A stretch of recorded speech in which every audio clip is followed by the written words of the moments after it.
Chapter 834, Good Luck. Got you. Invisible threads emanated over as Panatia said that. They quickly wrapped around Jayaman Sparrow as though she was binding him into a cocoon. At this moment, the figure in a black clergyman robe suddenly turned thin, transforming into a paper figurine covered in metal rust. Klein's figure appeared outside the grayish-white mill as he ran frantically towards the depths of the town. He was a person who had seen the eternal blazing sun's true body and lived. He had a certain level of resistance towards a spirit-body impact and the inclination of a loss of control brought about by a mythical creature form. Furthermore, Panatia wasn't a complete mythical creature. Therefore, even without the gray fog's help, Klein was able to recover from the racking headache. As he suppressed his body's mutation, he sensed that he had been inflicted with ailments. While collapsing, he used his violent coughing as a cover for him to use paper figurine substitutes. Paper figurines weren't mystical items, nor did they have any spirituality. Hence, Klein wasn't afraid that it would trigger a reaction from the core seal behind Channy's gate. Hence, he had brought quite a number with him.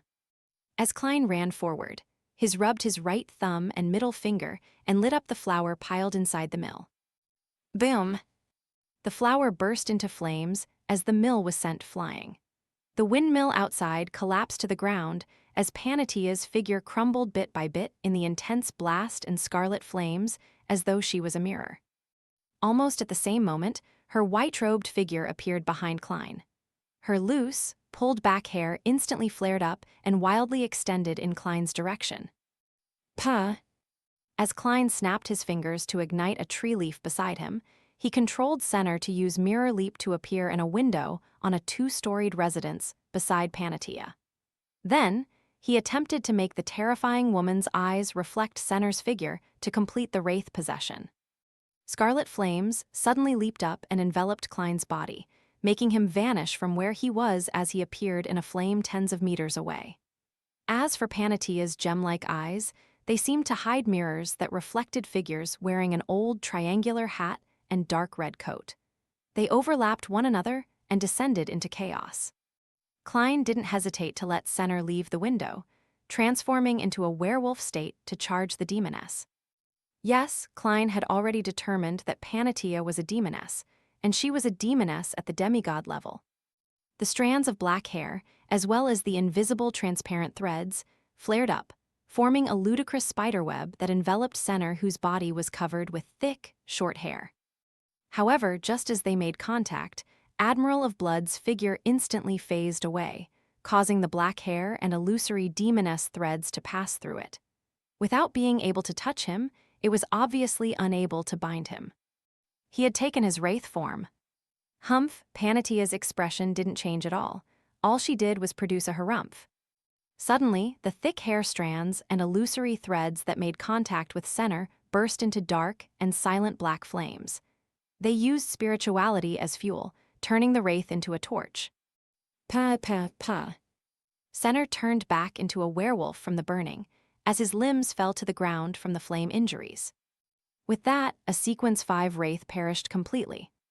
And at this moment, Klein had repeatedly snapped his fingers, jumping into different columns of fire and using his marionette sacrifice to escape deeper into the town.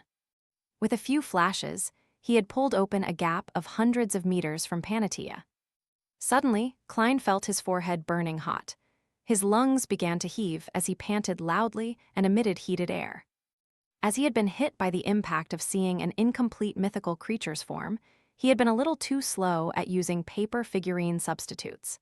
He had failed to swap out his ailment, and he had suffered some of the damage. Klein had originally imagined that he just needed to persist until he escaped Panatia's range of influence, but to his surprise, his condition was worsening faster than he expected. Furthermore, despite having opened up a gap of hundreds of meters, he didn't escape the signs of being infected. Thud! Just as he was about to continue using Flaming Jump, Klein's knees buckled as he collapsed to the ground without successfully snapping his fingers.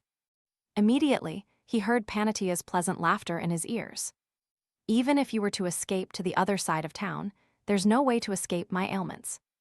You ought to know that back in Backland, the entirety of Eastborough was immersed in the plague fog I created.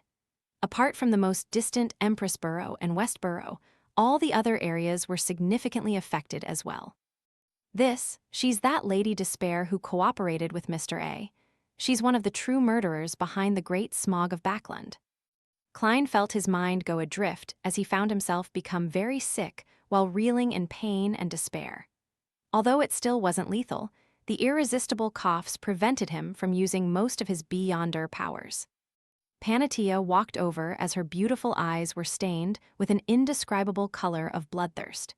It was like a tramp finally seeing a sizzling steak after starving for days. In her hands were what was left of Senner's torso and 2 broken limbs. This was apparently meant to be her stockpile of food. Your finger snap sounded good.